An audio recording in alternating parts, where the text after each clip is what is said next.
to today's workshop, Tapping In Part 4. Today we will be going over how to tap into the untapped market. So thank you for joining me today. Grab a pen and paper, grab an iPad to write things down, a cup of coffee, and we can get started. Today is a little bit longer than the other ones. There's quite a lot of information to take in. So I hope you enjoy it. First up, 30-foot drop would like to acknowledge the traditional owners of land and country throughout Australia and recognises their continuing connection to land, waters and the community. 30-foot drop would like to acknowledge the Indigenous people, their cultures, their beliefs to the both elders past and present. 30-foot drop's funding. 30-foot drop would like to acknowledge the Department of Communities, Disability Services for funding this and many other initiatives. Without their support, so many projects such as Two Wise Monkeys wouldn't see the light of day, and we'd be much more poor for it as a community. So we appreciate their funding. This workshop is part of a Realities and Advantages Access and Inclusion grant awarded to 30-foot drop as part of an Information, Linkages and Capacity Building grant for 2018 and 2019. Let's go over some housekeeping on how we run the webinars. Unfortunately, we do not have all the resources to monitor all of our live platforms. So if you are today watching from Facebook or YouTube, for instance, you won't be able to send me a live message. But if you do have a live message, you can head over to the link just below this video, which is www.30footdrop.com.au/live. So through there, you can go into the live box and you can send a message if you would like. We'll be covering a lot of information in a short period of time, like I said before, so we ask attendees if they can try and minimise any distractions. That can be hard in this current situation with some kids still at home and working from home, but just do your best. As well, please make sure that you tag 30-foot drop in anything that you share about us, because the more information we can get out there to people, the better, and we'd be much better off as a community to do that. And if you know anyone that might benefit from these workshops, please let them know. You can book into them so that you get reminders about when they are coming up, or you can just jump onto any of our platforms, which are Facebook, YouTube, and our website, to watch any part of them. There is 1 to 6 parts. So today we are on part 4. We also record the webinars, so if you did want to go back and watch anything that I've talked about today, you can rewind it, or if you've missed anything. And all of the research and sources that we use in our webinars are all available on our website. So there's lots more information on the website if you wanted to look into anything further. And lastly, at the end, we do have a short survey that we'd be really grateful for you guys to fill out. So that is, once again, heading to our website, which is the link below this video. Jump into the menu part, and then it will come up with live, and then jump into live and you'll be able to find your survey. So you will be survey part 4 today. Okay, let me introduce myself. I am Lisa, and I am one of the Two Wise Monkeys. I am hear no evil. So just by looking at me, I hope after today you will hear no evil about impairment. My story is a more hidden one. At the age of 8, I was diagnosed with mild dyslexia. Teachers used to hit me on the head, read out my low marks and yell at me in front of my classmates. Why don't you understand what's wrong with you? Making me feel completely dumb and unworthy. But despite these challenges growing up, I was so determined to succeed and prove them wrong. I ended up doing really well in art, and I found my passion in art and that I was good at art and photography, so I went down more of the creative line of work. I've worked all around the world in museums and art galleries, organising exhibitions. I've had my own exhibition. I paint, I do photography still. picture framing for 12 years, where I have a certificate to be able to work with museum grade fine art. So it's taken me all around the world, and I wouldn't have it any other way. It didn't matter that I wasn't an amazing mathematician or speller, because I didn't need that. So if you know someone or you struggle yourself, you'll have that passion within you. There'll be something that you're good at. Just follow that passion and see where it takes you, because believe me, it's got to take you somewhere. So that is my story. And the other monkey is Ben. He is the director of Two Wise Monkeys and 30 Foot Drop. He's the brains behind these projects, and his impairment or disability is more obvious than me. He had an accident which put him in a wheelchair, and through his accident he realised that really not many people know about disability and impairment. People are getting things wrong, but they didn't really know why, and it was frustrating to him why people were treating him so differently, especially because he had lived a life being an able-bodied person to someone with a disability. So he knew what it was like to be treated when he was able-bodied, and then he found out what it was like to be treated as someone with a disability, and it was not cool. So he decided to do the Two Wise Monkeys workshops to make people aware on how they really do need to treat people with disability and impairment, and that is no different to an able-bodied person. So once he jumps back on here, he will be able to share more of his story. Very interesting story. Okay, so when we look at the monkeys, isn't there normally supposed to be 3 wise monkeys? Where is Speak No Evil today? Now, who is the 3rd monkey? You guys.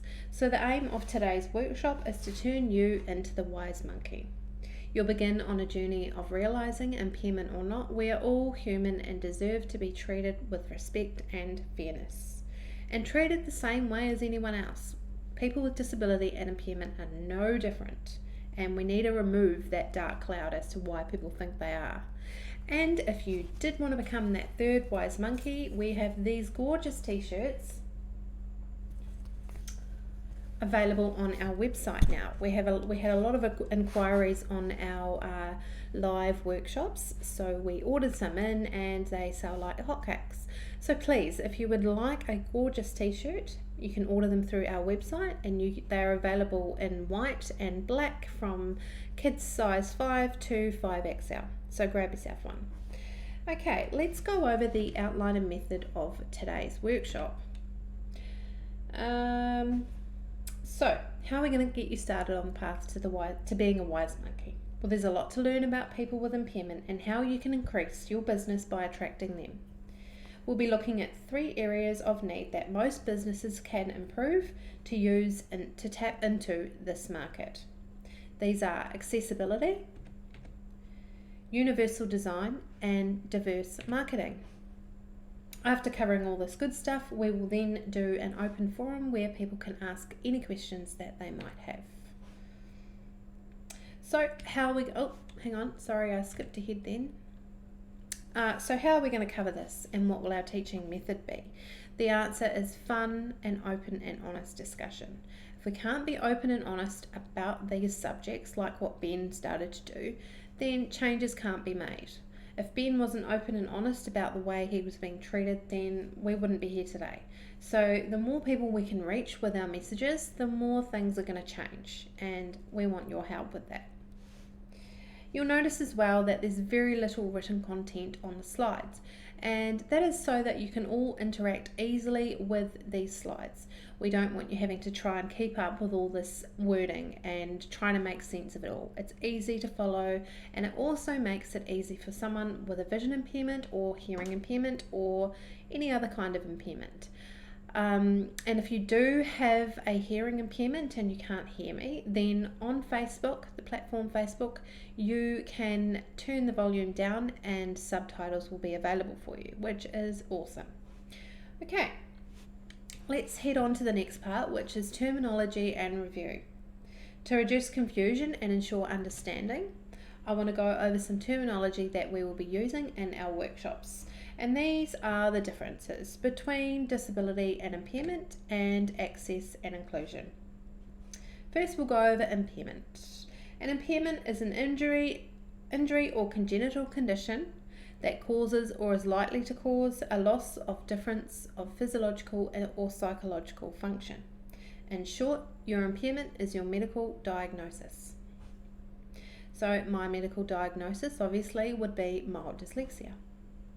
A disability, on the other hand, is the loss or limitation of opportunities to take part in society on an equal level to others due to social and environmental barriers. It is, as the word implies, something that makes you unable to participate or access something. So someone with a learning disability or impairment could find that too much wording, complex information, or sometimes stylized script can make it hard for people with dyslexia or a learning disability to understand, which makes this hard for us to get the right information that we need to use your service or business. This is especially important information to remember because some people's impairments are hidden. So potentially, if you haven't been if your website or your marketing is too complex, then potentially you have lost those kind of customers. That nowadays we don't want to lose any customers, if ever. So hopefully that makes sense to everyone, the difference between disability and impairment. Now I will go through the differences between access versus inclusion.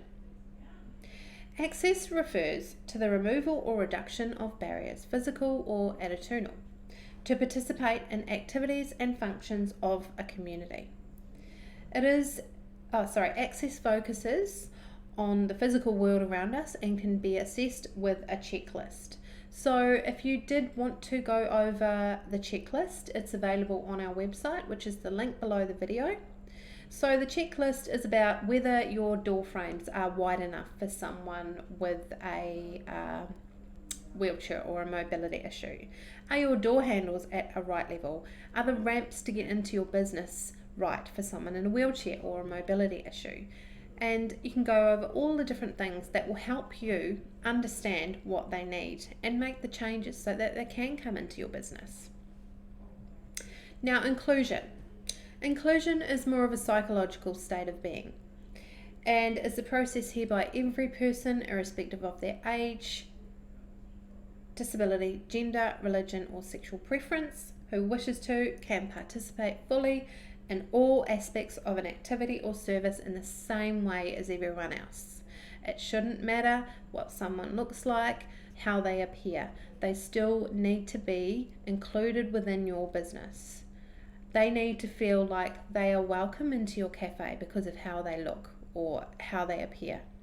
And that's the same for everything. We all need to make every human being feel like they are included, and there's no reason why they shouldn't be.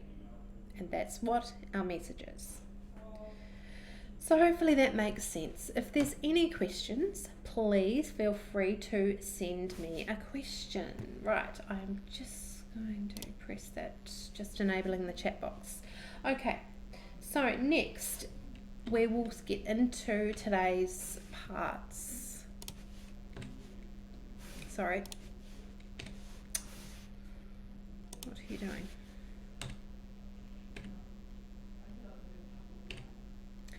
Okay, increase your accessibility. As mentioned in the overview, there are 3 strategies that businesses can use to tap into this market. These are accessibility, universal design, and marketing. And they can be used individually, but are best to be used concurrently. Let's go over these. What do you think of when someone talks about accessibility? You may think of wheelchair ramps, you may think of ACROD bays, parking spots, you may think of accessible toilets. These are all good examples, but that is just the physical side of accessibility. There are so many other ways businesses can be more accessible. Let's have a look at some of the things you might want to look at for your business to make sure that you're accessible to all of your customers. Okay, Make your information accessible. It is important not to make assumptions about how people can receive or communicate information. The best approach is to make important information available to customers and consumers in a variety of formats, which we will go over. These options could include speaking directly on the phone to someone person to person. And in the case of someone who is deaf or has a hearing impairment, you could use the telephone typewriter service, which is the TTY National Telephone Typewriter National Relay Service. This is when a person with a hearing impairment types a message to the TTY service. The TTY service will then ring up the person that they are trying to get hold of. They will get the answer, yes, Mr. Scott can come in at this time for his appointment. The TTY will take that answer and type it back to the person with a hearing impairment so they are able to communicate. You could implement that within your business, or at least now, if you didn't know about it before, you know about it now. So if you get a phone call, you'll know what it's about. So that's the TTY service. You could have things written in a hard written format, and also include information in size 18 font, nice and big for people with vision impairments. Have that information available so that if they come in to your cafe, your business, you can say, hey, don't stop there, it's okay, you don't need to get someone to read it to you, I've got a bigger menu for you, I've got a larger font for you to read. And how inclusive would that be for someone? You'd make someone's day just from doing that, and it's such a small thing to do. Okay, you could have information on electronic formats via email, websites, sites, and online chat services. So have your information via those platforms. You could have information saved to a USB for someone to go through, or make an audio recording. So this is based on all different kinds of businesses. Some of these things might be more useful to some businesses and some others. Businesses could also consider installing an audio loop in their public shop fronts and offices to assist people with hearing aids and provide Auslan or Braille on request. So someone comes in and they have a hearing impairment and they're needing quite in-depth information from you, then you could bring in an Auslan interpreter. Or you could have a Braille format printed out for information so that people that are blind can come in and get the information that they need. So there's lots of options you can look at for that. Now, we will now go over a few tips for maintaining an accessible premises. An accessible design premises is great, but if it's not maintained, it can be disastrous and in some cases very dangerous. Here are some issues to be aware of. Do not lock accessible bathrooms or lifts when they are in use by the members of the public. Ensure accessible bathrooms can be reached via a continuous path of travel. If you don't make sure your business is an inclusive practice, then people with a disability are going to feel like they are unwanted in your business. So if you have a cafe, I'm going to keep using a cafe, you've got a cafe, you've got toilets, and you've got one accessible toilet.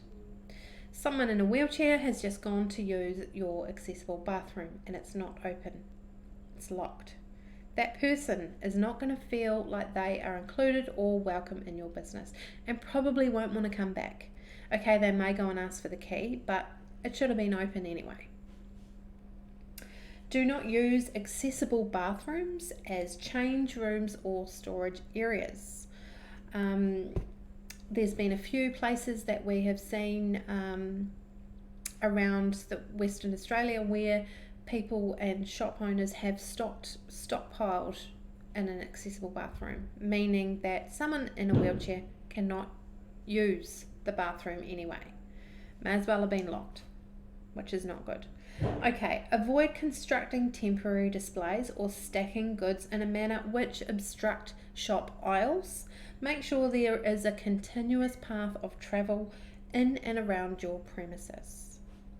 Make sure that counter heights, lift buttons, FPOS facilities, door handles, for example, are all within reach of someone in a wheelchair or has a mobility issue or with a short stature can reach these facilities. Ensure that lift buttons also have raised tactile braille information next to them to provide people with a vision impairment with the information that they need, and ensure that there is also an audio telling the people which floor they're on and whether they are at the top or the bottom of the floor. Maintain adequate lighting levels throughout your premises. Provide clear and easy to read signage for people with impairment accessing your premises. Do not allow surfaces to become slippery, dangerous, or worn.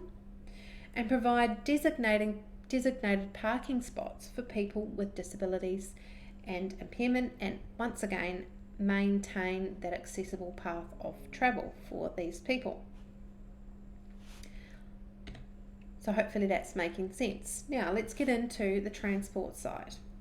If your business provides transport options, then please be aware of the following. Ensure information is relevant to passengers with an impairment is provided on your transport website. People with impairment want the information fast and they want to know whether they can travel with you or not. So have that information on your homepage. Have a link on your homepage, accessible products or services that you have within your business. Don't make it difficult. Don't make it page 3. They have to actually find page 3. Put it on your front page. Such information may include specific booking processes, requirements for passengers with an impairment, location of accessible train and bus stops, timing of accessible services, and access features. Make sure your booking forms and mobile apps are accessible to all people with impairments. Provide training to frontline staff on the delivery of accessible transport to passengers with an impairment. Take steps to inform booking agents, travel agents, or tour guides to make sure they take the relevant considerations for people with an impairment or disability.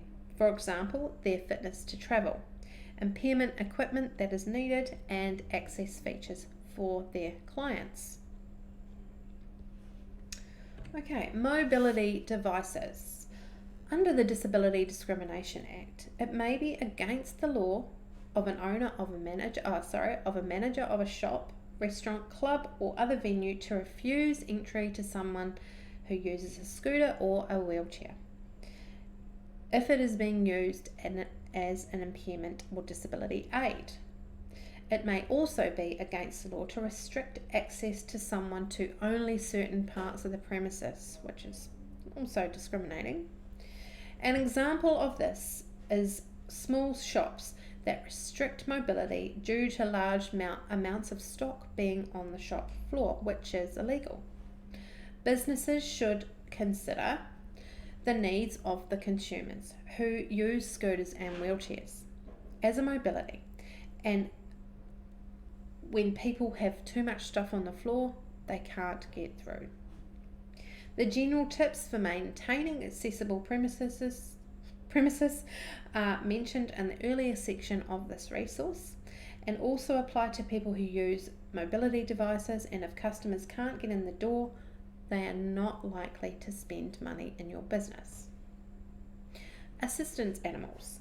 Be aware that a guide dog is only one form of an assistance animal, and there are other assistant animals such as those who assist animals with hearing disabilities and medical conditions.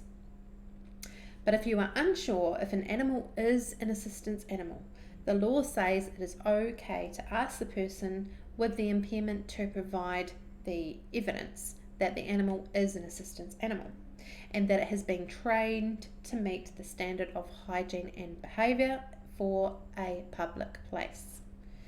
If you are unsure whether the animal is an assistance animal, ask the person before you ask them to leave or to leave their animal outside. Provide frontline staff with this information and training on assistance animals, because there would be nothing worse than getting it wrong. Okay, increasing your accessibility online. The internet is by far the favoured way for consumers to get information about goods and services. This research is often done prior to the consumers physically visiting the shop storefront. So by making your information accessible, you will encourage more customers to engage. The following are guidelines to keep in mind when designing your online content. Material that is presented only in image-based format, such as GIF or TIFF, will not be accessible to some people with an impairment, such as screen readers cannot read them. Use plain fonts that are easy to read. Avoid fonts that are too stylized or decorative. Make sure there is enough contrast between foreground text and background colours so that the text is easy to read. Do not provide content in only a PDF format, as screen readers once again cannot read these. If you do include PDFs, provide the same information in Word or HTML format. Make sure you include text descriptions for all non-text content, including images, graphs, and for example using the ALT text function. Avoid scanned pictures of texts. A photo of a menu and text boxes, as screen readers cannot read these either. Do not set your audio or video content to play automatically, because this can then interfere with screen readers. If you use Capture, then make sure that there are other alternatives available. Make sure the content on your website can be navigated by keys on a keyboard, which does not always require a mouse, because not everyone's going to be able to use a mouse. Make technical support available for consumers who need assistance using your website or service via online chat or phone or email. Test the accessibility of your website, very important. And when necessary, if you have any issues, speak to an accessibility professional to help you through these issues. All this helps to meet the needs of more customers walking into your business, which is very important in this current time with a lot of people losing business because of the coronavirus, and we want more people walking into your business, so making these small changes could help with that. Now, planning events. We'll be covering accessible tourism and events and looking at the opportunities in greater detail in webinar part 5 and 6. But today we're going to go over some things looking specifically at the physical events. When planning an event, including meetings, festivals, conferences, lectures and fundraisers, you'll need to take reasonable steps to ensure that the event is accessible so that people with impairment can attend and participate. Consideration should be given to the issues raised in each of the earlier sections of this workshop, in addition to the following. Explain the accessibility of your venue on the invitation or registration form, and request attendees to inform you of any accessibility requirements that they may have. For example, access process or maps for people with an impairment. Explain the accessibility and maps for people using wheelchairs. Make sure handout material is also available in accessible electronic format on request. Additionally, the following considerations should be considered when using a venue. Make sure that there is sufficient, simple and visible signage directing people where to go. Ensure the venue is large enough and set out in such a way that people with impairment, including people using mobility devices and wheelchairs, scooters, can freely move around when the venue is full. when setting up seating arrangements and allocations, allow people with an impairment or disability to choose their seating first, including options with a clear view of the stage or speakers, which makes sense, totally makes sense, and it's crazy. Ben was telling me one time that he was at an event and he was pretty much just stuck at the table for hours and hours because he couldn't move, it was too full. Not very enjoyable. Okay, ensure that presenters are aware that if they are using PowerPoint slides or videos in their presentations, that they need to also provide the same information in a format which is accessible for people who have vision or hearing impairments. For example, speakers could provide an oral description of the PowerPoint slides, provide a hard copy via electronic or audio copies of the material ahead of the event, or use captioning or Auslan interpreters during the presentation. Brief venue and registration staff about the responsibilities to avoid discriminating against people with disability and impairment, and about any access issues that may come up, such as allowing people to use an assistance animal in the venue. Also, brief staff of the location of accessible toilets and accessible features, and have handouts and maps about them to give out to people with disability and impairment. This information could be provided to the staff before the event in writing, or have a briefing session. You could also appoint a staff member that could be responsible for addressing any accessibility issues that arise on the day of the event, and make sure that all staff working at the event know who this one person is. So there'd be nothing worse than turning up to an event, you're in a wheelchair, you've told some people that you're coming, but then you get there and no one knows anything about it. No one even knows where the accessible this and that are. You need someone to take the responsibility of that so that everyone with a disability and impairment can enjoy the event just like everyone else. Important message. Okay, next. Universal design. What is universal design? So all of the tips to increase accessibility are great, but what is even better than a solution? As if the problem didn't exist at all. Universal design is a great way to make your organisation amazingly accessible and is cheaper, faster and visually more appealing than fixing it afterwards. Universal design and composition. What is universal? Universal design is the design and composition of an environment so that it can be assessed, understood and used to the greatest extent possible by all people regardless of their age, size, ability or impairment. In short, it is when society designs with every human being in mind. Staff at all levels can contribute to the universal design process, from small changes to bigger changes for a better experience for all customers. Okay, business case for universal design. When done right, universal design is more than just catering for customers with impairments. It can have the following business benefits: increased market reach. A universally designed product will be usable, accessible and appealing to a wider customer base. Enhanced customer satisfaction and retention. A satisfied customer will tell other people about your product or service and will increase the awareness and potentially create new customers for your business. Market crossover success. Products that are aimed at specific target groups can sometimes generate interest and demand from other unforeseen markets, such as the OXO Good Grips range, which are kitchen products.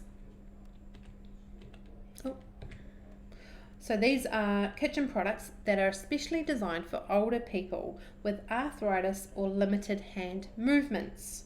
This kind of out-of-the-box thinking can generate a widespread demand. So I actually have one of these OXO can openers, and I didn't really realise that it was for that. I just liked it because it was big and chunky and easy to use, and it is so good. If I did have sore hands, I would still be able to use it, and I recommend them to everyone, and I've had it. It's lasted me forever, so good quality too.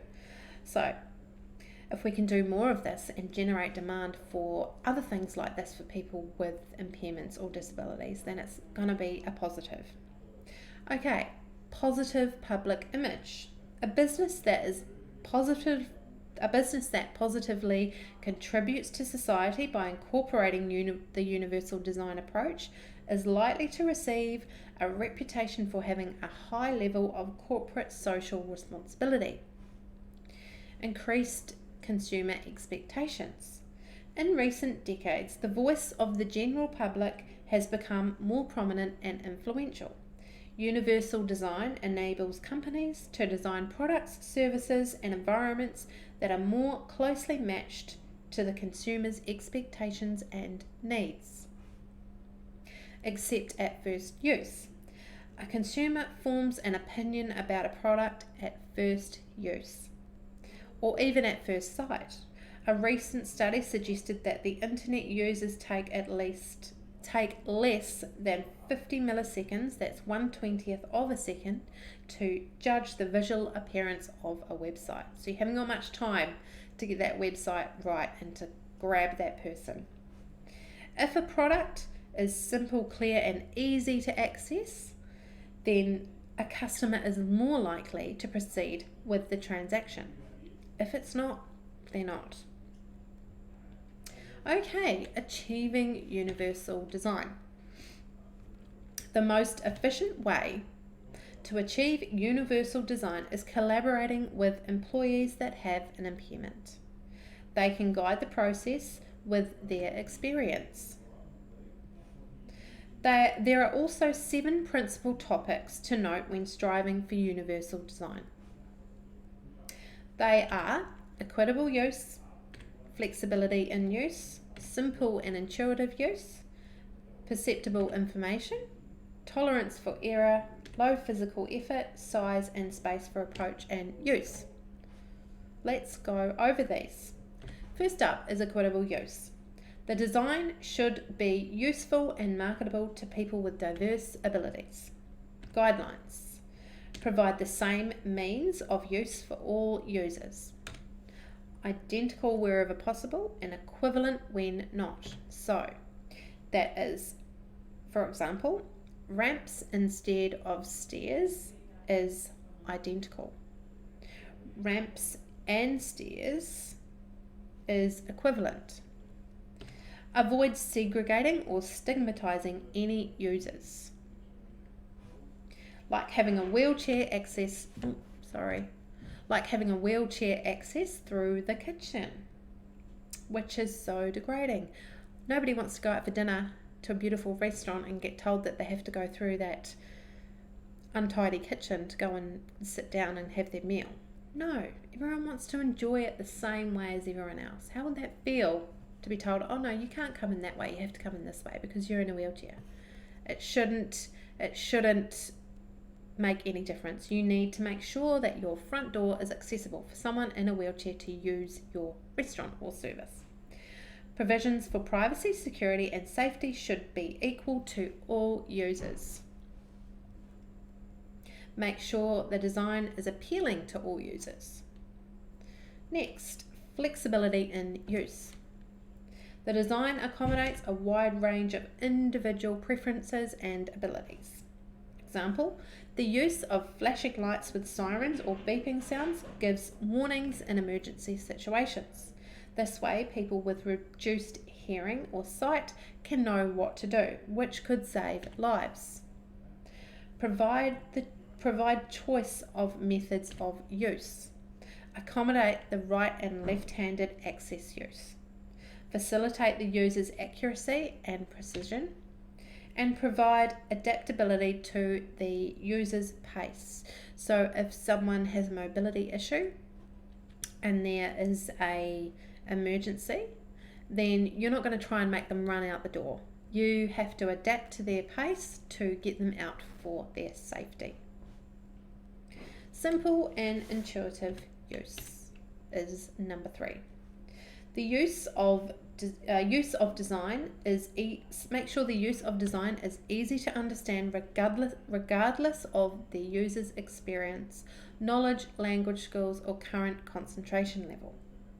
For example, the universal male and female symbols on the bathroom doors are easy to understand than stylized script. And every single human being knows what this means. So this is a prime example of very, very easy, inclusive marketing. Everyone knows what it means. Yep, that means that's female and that's male. Try and do that a bit more in your marketing and more people will understand. Okay, so the guidelines are: eliminate unnecessary complexity. So if you'd put stylized script for female and male, then people may get mixed up.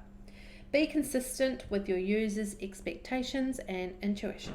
Accommodate a wide range of literacy and language skills. Arrange information consistent with its importance. And provide effective prompting and feedback during and after a task is complete. So it's good to get feedback on things that you are trying to change and do and see whether those changes are working. So you've got to be open to getting that feedback. Okay, perceptible information. The design communicates necessary information effectively to the user, regardless of the ambient conditions or the user's sensory abilities. Example, raised tactile indicators, which are in the picture, not only warn people with vision impairments but also alert people of an up-and-coming hazard.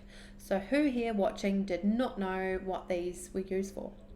Some people have said they thought they were for skateboarding. I thought before I knew that it was sort of an Art Deco type thing, but little did we know it is for people with vision impairment and to alert them of a road or a hazard, which is amazing. So now I feel a bit silly that I thought it was an arty type thing, but anyway, it's better than thinking it's for skateboarding. So with this, the guidelines are: use different modes, pictorial, verbal, and tactile, for redundant presentation of essential information. So this is essential information. Someone that is blind is not going to see the sign to say there's a road here. So these things are put there so that they know to stop. Provide adequate contrast between essential information and its surroundings. Maximize essential information. Make it easy to give instructions and directions. Provide compatibility with a variety of techniques or devices used by people with sensory limitations. Tolerance for error. The design minimizes hazards and has the adverse consequence of accidental or unintended actions. Example, guards and handrails on ramps provide tolerance for error when using a ramp. Arrange elements to minimize hazards and errors. Most accessible hazardous elements eliminated and isolated or shielded. So there's not only handrails, there's also guards to stop people from hurting themselves, and it's especially important with someone with a mobility issue that they don't hurt themselves. So you've got all the things in place to make sure it's as safe as possible. Provide fail-safe features. Discourage unconscious action in tasks that require vigilance. Low physical effort. The design can be used efficiently and comfortably with a minimum of fatigue. For example, installing lever door handles means that it can be opened using an elbow or closed fist, benefiting people carrying shopping bags and also benefiting people with limited mobility in their hands. So if you have a round door handle, then someone with limited hand mobility cannot turn the door handle. If it's a lever, they can use their elbow or they can bang it down. So guidelines for this. Sorry, I keep going too far ahead. Guidelines allow user to maintain a neutral body position. They're not having to bend and get into an uncomfortable body position to open the door. Use reasonable operating force, make it easy for them to get in. Minimize repetitive actions, so they're not having to go like that with their wrist and hurt their wrist even more. And minimize sustained physical effort, which is similar to what I've just talked about. Okay, so size and space for approach. This is the last one. Approach size and space is provided. Appropriate size and space is provided for approach, reach, manipulation, and use, regardless of the user's body size, posture, or mobility. An example: accessible parking spaces are designed with a shared area and placed closer to the building entrance to allow people with mobility issues and devices access. Guidelines for these accessibilities are: provide a clear line of sight to important elements for any seated or standing user. So if someone's in a wheelchair, they need to be able to see where to go. Don't have it at a height for someone that's standing. Make sure components are reachable and comfortable for any seated or standing user. Accommodate various hand and grip sizes. Once again, the door handles. Provide adequate space for the use of assistive devices or personal assistance. So make sure there is room for someone in a wheelchair to get in and out of their car. And they quite often have big lifts and stuff that need the room. And make sure there's room if they have an assistance animal. So all of these types of things are very important for someone with a disability or impairment. Okay. Now, those are the tips for making your business more accessible. We are now going to look at some marketing strategies that you could use in your business to make people feel inclusive. Okay, diverse marketing. Why diverse marketing? Diverse marketing ideas and diverse marketing pitfalls. First up is, let me explain what diverse marketing is. 50 years ago, a company could be successful in marketing when using the WASPs, White Anglo-Saxon Protestants, since they represented most of the consumer market. Eventually, some companies realized that the business potential of marketing worked with populations as well, and several efforts at multicultural marketing were attempted. But a company could also experience success without it. Today, however, the market is decidedly different. The Australian population has grown increasingly diverse, and if trends continue, today's minority groups will make up the majority of the population around sometime in 2040.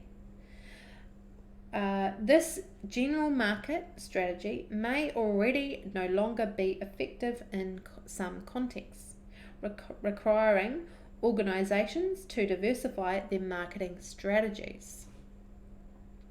Customers in different cultures have different values, experiences, and expectations, and ways of interacting. Even within a culture, such differences will be apparent between different subgroups, not just ethnically, but also age, gender, profession, religion, family size, and even physical, environmental, and more. Diversity marketing involves acknowledging that marketing and advertising must offer alternative ways to communicate to other diverse groups. With that knowledge, diverse marketing aims to develop a mix of different communication methods in order to reach people of each diverse group in the market. So, diverse marketing, what is it? It is essential It is powerful and it's connection. Right, essential marketing is the process of how a business, product or service promotes its key features, benefits to its customers, which ultimately generates sales for the business by satisfying its customers' needs. Powerful. On average, we're exposed to around 5,000 ads per day, ranging from TV and print all the way to branding and sponsorship. Advertising is everywhere and continues to be a powerful medium of persuasion and changing attitudes. Connection. By representing people with an impairment in their advertising, companies connect more strongly with customers with an impairment, as well as their families and friends. It also demonstrates a support for human diversity in a broader sense. Here are 3 main ways to diversify your marketing methods.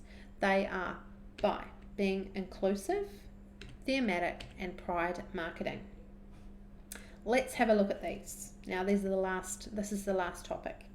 This method does not emphasize disability, rather it neutralizes it by incorporating people with a disability in images or messages. These people are just like any other customer enjoying your product who just happens to have a disability. Now let's watch this gorgeous video of an example of inclusive marketing. So how was the big wedding? Oh, haven't you heard? So it's at the end of the night, everyone's on the dance floor really getting into it, you know? And say, this is my left wheel, and this is the bride's foot. Yeah. Push. How awful.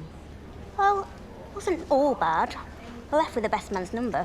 You are terrible. Guilty. How awesome is that ad? Now that is inclusive. That gorgeous lady is just like anyone else enjoying the beautiful Maltesers that we all enjoy. And it makes other people watching that video that have an impairment or a disability totally feel included. And like they can enjoy some gorgeous Maltesers as well.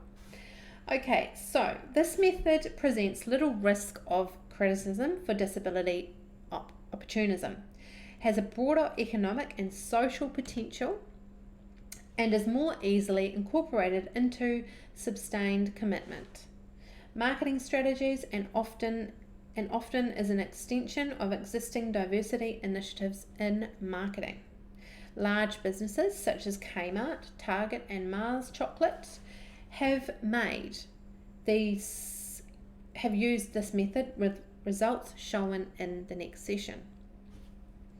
Okay, thematic marketing. In a nutshell, thematic advertising focuses on the disability itself, usually conveying an explicit message or comment about disability. Thematic advertising can be done well and can be helpful in showcasing products or services specific to someone with a disability or impairment. And here is an example video. I can boost your profits. I can deliver fantastic service. I can maintain your garden. I can maintain your fleet. I can manage your finances. I can be a loyal and productive employee. But I can't put my abilities to work if I'm not given the opportunity. If you don't recognise my abilities. If you don't have an open mind. If you don't employ me. So what can you do? What can you do? What can you do? You can remember that. Savvy employers. No, it's what people can do that matters. It's what people can do that grows Australian business. The 4 million Australians with barriers and disabilities have many more amazing abilities. That should be used. Because it's good for business. Because it's the right thing to do. Because every Australian deserves a fair go. Start right now. Call Forest Personnel. So, many companies are reluctant to consider thematic advertising about disability, fearing that they will get it wrong or say the wrong thing and cause offence. But you know, this video that we just saw didn't cause offence. They're getting straight to the point on what they're about, and they're letting people know that people with disability and impairment can work and that they're here for them. Okay, the last one is pride marketing. Most businesses have various disability related policies and procedures in place. Things like accepting the companion card or offering additional help for people who cannot fill out forms, and much more. These are amazing initiatives and would sway a potential customer with a disability to use your business. The problem is no one knows about it. By showing pride in your measures, celebrating any changes and acknowledging shortcomings, you are demonstrating awareness of the issues. This newspaper clipping is showing the people that they now have a path which leads to the beach. So no one would have known about it unless they'd talked about it and they'd acknowledged it and they'd shown people. So if you have an access issue that has come to your attention, maybe a social media post or an acknowledgement about it to keep people up to date with your process will be beneficial to them. They will feel included and they will want to come and use your business or service. Diverse marketing pitfalls is the last one. Ads involving people with impairment should always be consulted with people with an impairment first. This will ensure that the message will be consistent with the intent. Use people with actual impairments and not actors pretending to have them, because you may not be able to tell the difference, but the target audience can, and this will do more harm than good. Don't use them in inspiring contents. They're just normal people wanting to use your business. So such an important message there.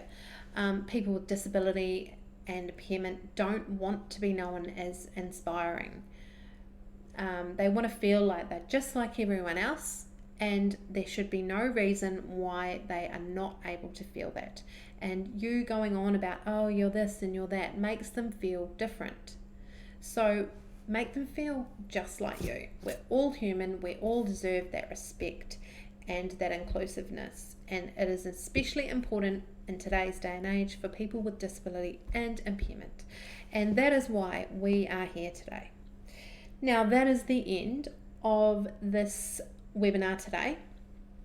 There's a lot of information to take in, and I hope I didn't go too fast. Sometimes I lose my voice on that one. But if you do have any questions, I'm now going to hit the end button so that anyone that has a question can send it in to me. But if you do have to go, it's lunchtime now, so some of you may be wanting to go and have some lunch. You can head off, but please head into the website link below this video, hit live in the menu bar option, and fill out part 4 survey. That would be great. So if you know anyone that may benefit from this webinar, I'm doing again tonight at 6 p.m, so please get them to log on to that. But for now, I'm going to hit the question button, and I will see you again soon with any questions that I may have. Thank you.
Welcome back, everyone. There doesn't seem to be any questions this morning, which is fine. I hope you enjoyed today and you got a lot from it.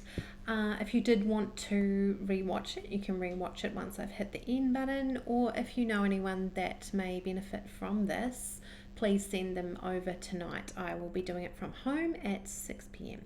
Thanks for joining me today. I hope you have a good day and stay warm. It's quite cold out there today.